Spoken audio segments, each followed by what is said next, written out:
revenue, which is our IFRS 15. Then part 1, we managed to introduce revenue standard, and we talked about how do you identify a contract. We talked about the 5-step model, and then we went on to part 2. And on part 2, we talked about how do you then separate each individual performance obligation, which is by using paragraph 22 as well as paragraph 27 to 29. So at this point, we are assuming that you have already identified the contract and you are able to identify the separate performance obligations. So we now want to jump to step 3 of the 5-step model, which is basically determination of the transaction price. So how do you know the transaction price which you're supposed to be dealing with? So when you talk about the transaction price, the standard says there are certain factors that you need to consider when you're looking at the transaction price. And the first thing that you need to consider is your transaction price is the amount which you expect to receive, or the amount which you are entitled to in exchange for transferring those goods or services. So the transaction price, I think one thing that we're taking away here is your transaction price is not the trade price. It's not the price which is put on the sticker. But it's basically how much money are you expecting to have in your pocket at the end of the day? How much money are you expecting to have in your bank account at the end of the day? So in other words, your transaction price is the amount which you will be given in exchange for what you've provided. Now let's give for a simple example. Let's say that you are selling a motor vehicle. You are a company which sells motor vehicle, and your motor vehicle is being sold for $25,000 US, but you're giving a cash discount on day 1. So if someone comes and buys in cash, they will not pay the full $25,000 US, but you give a cash discount of, let's say, 1,000, which means the person ends up buying the car for 24,000. So the transaction price, though the car is being sold for 25,000, you are not expecting to receive 25, expecting to receive 24. So your revenue becomes 24,000, the amount which you expect to receive. Now, revenue is affected, transaction price is affected by also a number of things. The first one being sometimes that value or that price varies based on certain factors. So you've got variability of consideration, which affects your transaction price. We'll talk about variability in a few moments.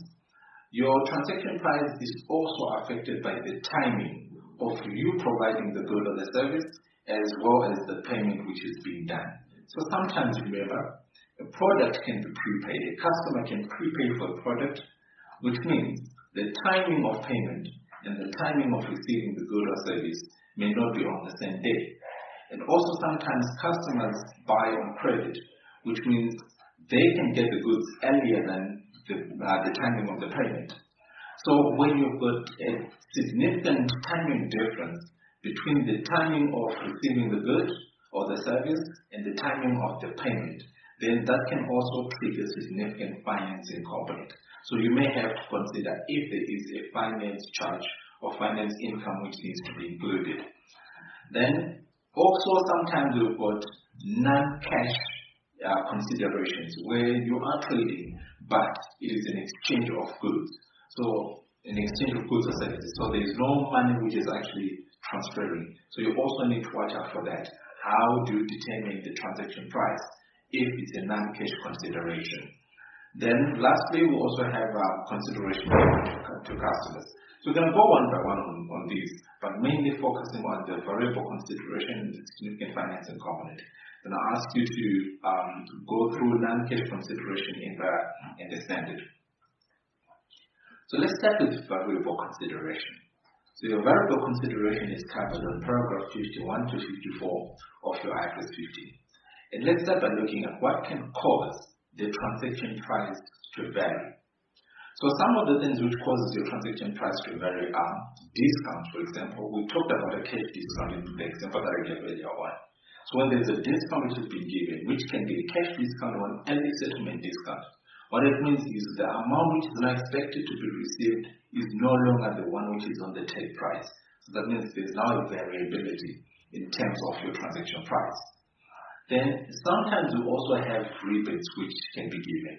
Remember, rebates are, if you meet certain conditions, then you can be given an adjustment to your transaction price. Now this usually happens when you go to wholesalers. So wholesalers usually give a volume rebate, which basically means if you buy a certain number of units, then the price changes from the tag price to a lower price. So for example, if you're buying units and you're buying 1 unit, the transaction price for 1 unit of cooking oil may be $7. But then if you are buying 24 cartons of cooking oil, each carton has got 8 in the box, which means now there is huge volume in terms of what you're buying. So the moment you buy a huge volume, the supplier can then give you a rebate, which means they'll give you a refund in terms of if you meet a certain volume, they're going to refund you this money. So in that case, that means the actual transaction price now depends on the volume at which you have reached. So rebates actually affect your transaction price. We also have refunds.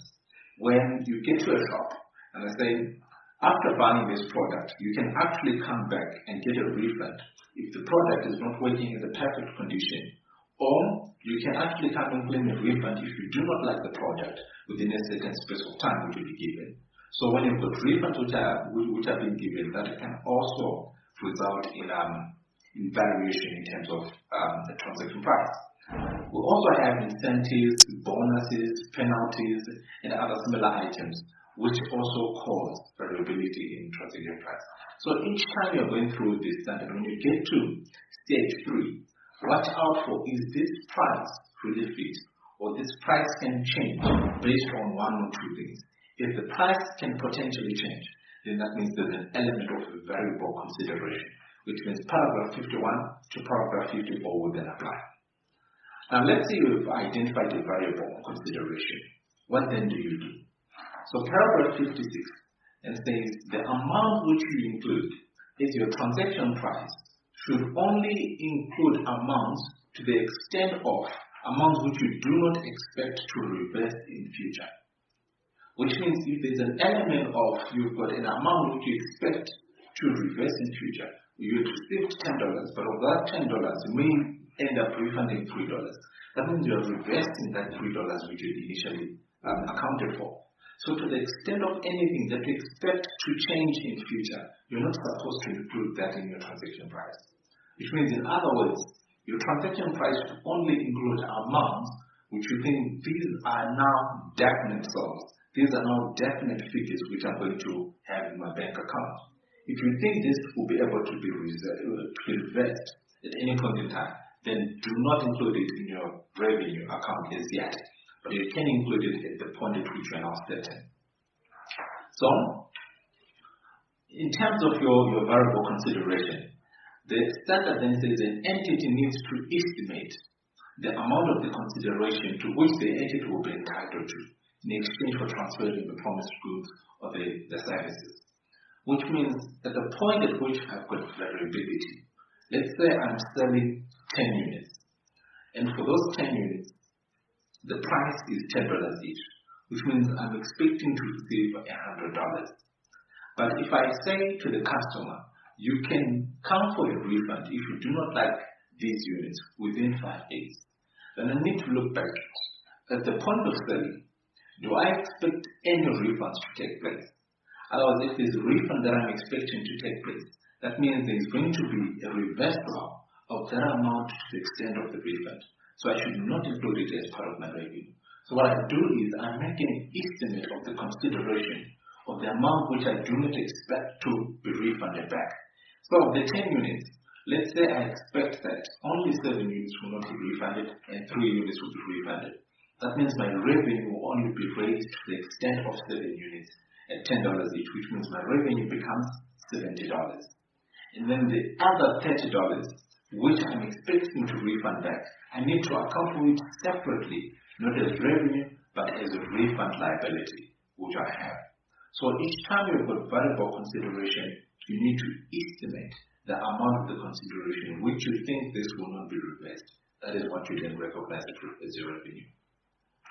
So let's talk about the methods of estimating. Since we say you need to estimate the consideration which you do not expect to reverse, so how do you estimate? What are the methods that we use for the estimation? So there are 2 methods which the standard talks about when you're estimating the consideration. which are you can estimate your transaction price based on expected value.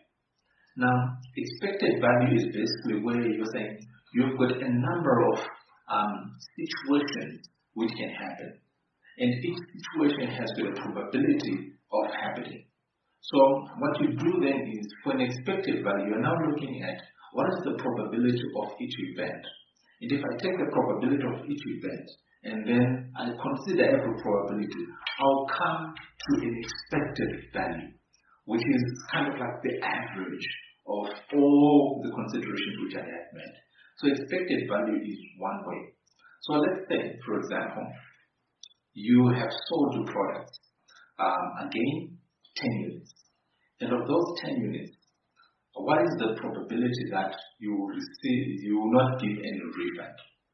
Let's say the probability of not giving a refund is 10%. That means you've got 10% times the total value being the expected value of receiving the amount. Then what is the probability that people will come with a refund? Okay. Let's say that's 90%. So that means there's 90% chance that you will actually not be able to recognize this revenue. So which means 90% of that value is an amount which you expect to refund back. So in terms of that, that means the expected value becomes 10% of your sales. That becomes the amount which you recognize as your revenue. So expected value is basically an element of using probabilities. Let's say there are three possible probabilities in which you need to consider. So that means for each possible situation, you need to put a weight. You put a weight for each one, and then you multiply into that, and it gives you your expected value. The second method is the most likely amount. So most likely amount usually happens when you've got only two possibilities. That is, it's either it will happen or it will not happen. So most likely is which one is most likely to happen. That's the one that you then take. So for example, let's say that you have got a sale that you've made. And of that sale, you expect that there is a volume rebate that you need to give. And of that volume rebate, if you're using expected likely amount, you're saying what is the most likely value what is the most likely situation that are here? Is it that people will reach this volume or people will not reach this volume? If it's likely that people will reach the volume, then you take the amount considering that the volumes have been met. That is, what is the transaction price that we have in the event of them meeting the volume? So that becomes your transaction price. If you believe that, I don't think that they are likely to reach that certain volume, then you use the other amount which excludes volume. So for example, if you're selling your product and saying if you reach 500 units, our revenue will be $50. But if you do not reach, our revenue is $60, which means $60 is the amount at which you sell for. But if your volume gets to 500, the price changes and goes down from 60 and comes down to 50. Now, when you look at which one then is my transaction price, between the 50 and the 60, you go back and look at, if we're using the most likely amount, then is it likely that you're going to reach 500?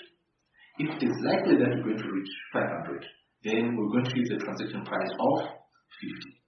If it is not likely that you reach 500, then we're going to use the transaction price of 60. So it's basically looking at two situations, look at which one is the most likely to happen, and you pick the value related to the most likely to happen. Now, what if I've already received the amount? So there is a settlement discount, and I have received $100.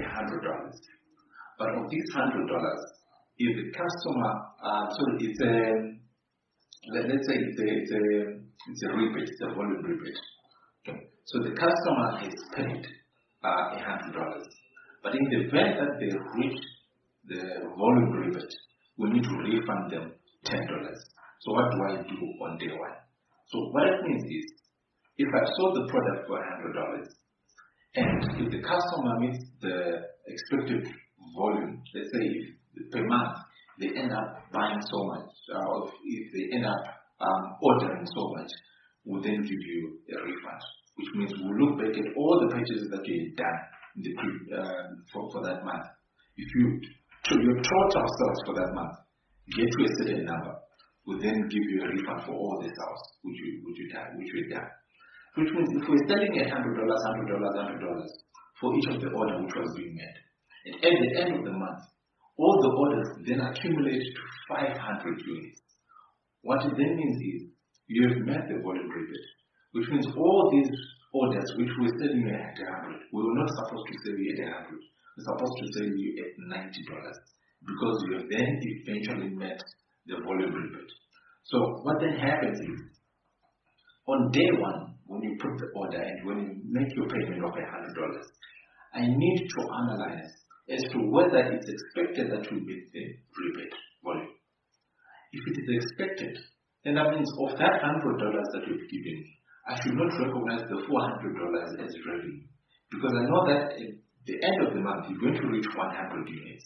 So I need to give you a refund of $10 for every order that you've made.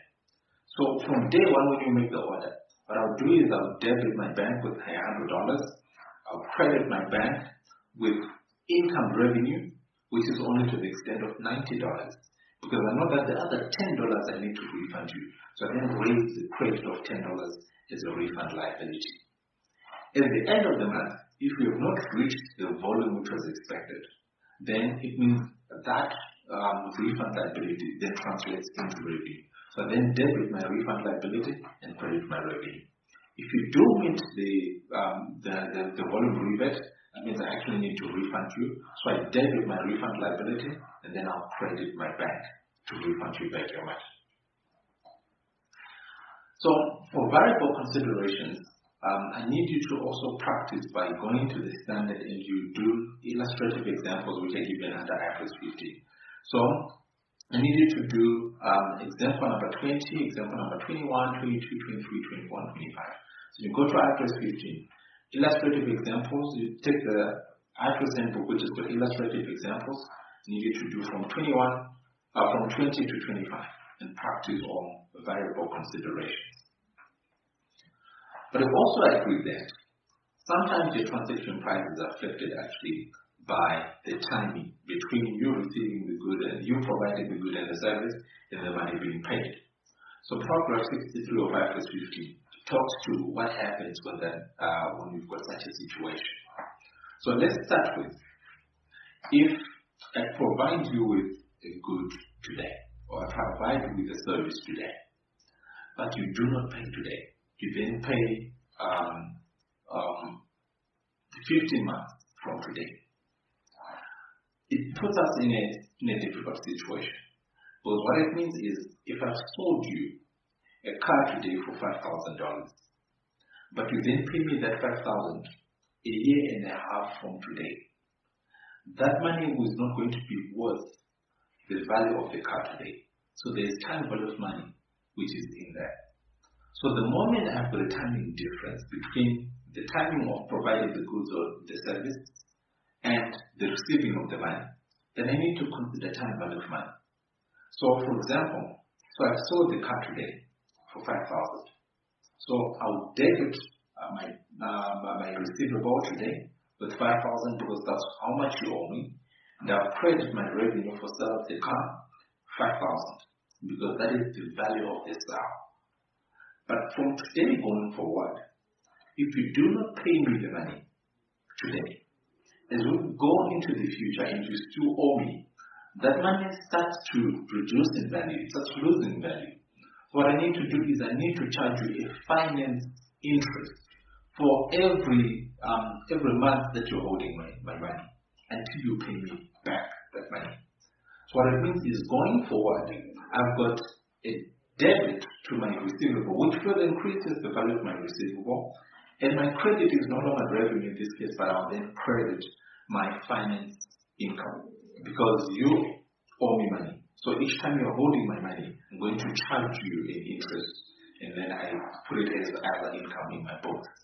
So the first thing that we're determining here is if there's a timing difference and the good or the service has been provided earlier, then it results in finance income.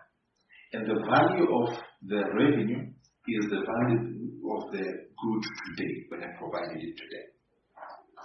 And how about if it's vice versa? A customer comes and prepays.